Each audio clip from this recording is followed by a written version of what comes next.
Hi అండి, బాగున్నారా? నేను మీ నరేష్ అండి. గేజర్ వాటర్ రావట్లేదని చెప్పి కస్టమర్ ఫోన్ చేశాడు. ఫోన్ చేస్తే ఇదిగో అసలు పంపులో నుంచి వాటర్ అనేది రావట్లేదు. ఎందుకు రావట్లేదా ఏంటా, ఒకవేళ లైన్ ప్రాబ్లం అని చూస్తే లైనులో నుంచి ఓపెన్ చేస్తే అది గేజర్లో నుంచి అవుట్ వాటర్ అయితే రావట్లేదండి. సరే, కరెంటు కూడా రావట్లేదు కదా అని చెప్పి ఓపెన్ చేసి అది ఎందుకు రావట్లేదు సప్లై అని చెప్పి చూశానండి.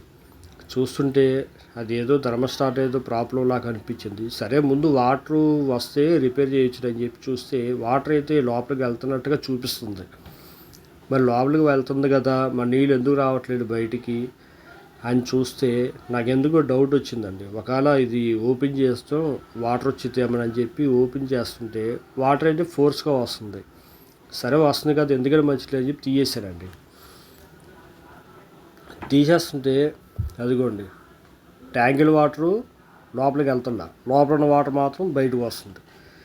సరే, ఎందుకు మరి రావట్లేదని చెప్పి నేను ఆ బయట ఎదర ఉన్నది ఊడతీసానండి.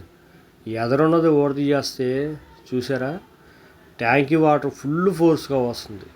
కానీ లోపలికి వెళ్ళడానికి మధ్యలో అది అడ్డం ఉండటం వల్ల దాంట్లో ఏదో అడ్డుపడిపోయినట్టుగా ఉంది. అదిగోండి లోపల ఏదో నల్లగా అడ్డుపడిపోయి ఉంది. దానివల్ల ట్యాంకీలోకి వాటర్ అయితే వెళ్తలేదు, చిన్నగా వెళ్తుంది. అవి వెళ్ళిన వాటర్ వెనక్కి వచ్చేస్తుంది. చూసారా ట్యాంకీలోంచి ఎంత ఫోర్స్ వస్తుందో వాటరు. మరి అంత ఫోర్స్ ట్యాంకీలోకి వెళ్ళి రావాలి కదా బయటికి. రాకపోవడానికి కారణం ఆ వాల్ అనమాట. అది తీసేసి పక్కనైతే పెట్టేసి ఆ హోల్ కూడా కొంచెం ఫ్రీగా అయితే చేశానండి. ఎందుకంటే దారి తక్కువగా వస్తుంది కదా. దాన్ని ఫ్రీ చేసిన తర్వాత చూడండి ట్యాంకీ వాటర్ ఎంత ఫోర్స్గా వస్తుందో గేజర్ వాటర్ కూడా అలాగే ఫోర్స్గా వస్తుంది. ఇక దాన్ని అయితే డైరెక్ట్గా ఫిట్టింగ్ చేసేసానండి.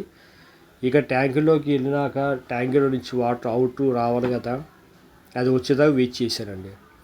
ఏరు పోవాలి బయటికి, దాంట్లోంచి వాటర్ రిటర్న్ అయితే రావాలి. అదిగోండి రిటర్న్ అయితే వచ్చేసింది. ఆ రిటర్న్ కూడా ఫుల్ ఫోర్స్తో వచ్చింది. ఇంతకుముందు పంపులో నుంచి అసలు నీళ్ళు రావట్లేదని అని చెప్పారు. ఇప్పుడైతే చాలా బెటర్ అండి. వాటర్ అయితే చాలా ఫోర్స్గా అయితే వస్తుంది. ఇక దీన్ని కాసేపు అలా చేతితో పట్టుకొని ఆ ఎయిర్ అంతా పోయిన తర్వాత దాన్ని ఫిట్టింగ్ చేసేస్తామని చెప్పి దాన్ని ఫిట్టింగ్ అయితే చేసేసానండి. ఫిట్టింగ్ చేసిన తర్వాత పంపు చూడండి ఎంత ఫోర్స్గా వస్తుందో. కస్టమర్ అయితే చూసి ఇంతకుముందు అసలు బాగా సన్నగా వచ్చేది, అది బకెట్ నిండడానికి అరగంట సేపు 30 గంట సేపు పట్టేది, ఇప్పుడు దార పెరిగింది అని చెప్పారు. సరే, దార అయితే వచ్చింది కదా, మరి గేజర్ సప్లై రావాలి కదా అని చెప్పి గేజర్ సప్లైని చెక్ చేస్తున్నానండి. చెక్ చేస్తే వాటర్ అయితే వస్తుంది. మరి గేజరు సప్లై ఎందుకు రావట్లేదు ఏంటని ముందు థర్మోస్టాట్ అయితే తీసి డైరెక్ట్ అయితే చేశానండి. డైరెక్ట్ చేసి చూస్తే వాటర్ వేడెక్కింది, అంటే థర్మోస్టాట్ పోయింది. సరే, థర్మోస్టాట్ తీసుకురావాలి కదా అని చెప్పేసి అది స్విచ్ అయితే ఆన్ చేసి ఉంది, కానీ థర్మోస్టాట్కి మళ్ళీ కనెక్షన్ ఇచ్చి చూస్తే సప్లై రావట్లేదండి. ఇంతకు ముందు డైరెక్ట్ చేయడం వల్ల వేడి నీళ్ళు వచ్చినాయి. ఇప్పుడు థర్మోస్టాట్కి ఇవ్వటం వల్ల అసలు వేడి నీళ్ళు అనేది రావటం కాదు కదా, సప్లై కూడా రావట్లేదు.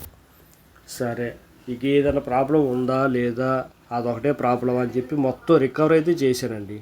ఎక్కడైనా వైర్లు కాలిపోయినట్టుగా ఉంటాం, లేదన్నా లూజ్ కనెక్షన్ ఉంటాం, అలాంటివి ఉంటాయి కదా అని చెప్పి మొత్తం చెక్ చేశానండి. మొత్తం చెక్ చేసిన తర్వాత ఇక నేను థర్మోస్టాట్ అయితే తీసుకొచ్చానండి. థర్మోస్టాట్ తీసుకొచ్చి దాన్ని ఫిట్టింగు చేద్దామని చెక్ చేస్తున్నాను. ఇదిగోండి ముందు ప్రజెంట్ అయితే దాన్ని సెట్ చేసా, అంటే ఆల్ట్రేషన్లా మామూలుగా ఓపెన్ చేసి చెక్ చేశానమాట. అయ్యిద్దా లేదని, అవ్వలేదు. సరే అని చెప్పేసి ఇక కొత్తదే తీసుకొచ్చేసి దాన్ని ఫిట్టింగ్ అయి చేశానండి. చూడండి ఇప్పుడైతే సప్లై వస్తుంది, వేడి నీళ్ళు వచ్చినాయి, స్విచ్ చేసే ఉంది, ఇండికేటర్ వెలుగుతుంది. ఇంతకుముందు ఇండికేటర్ అయితే ఎలగలేదు.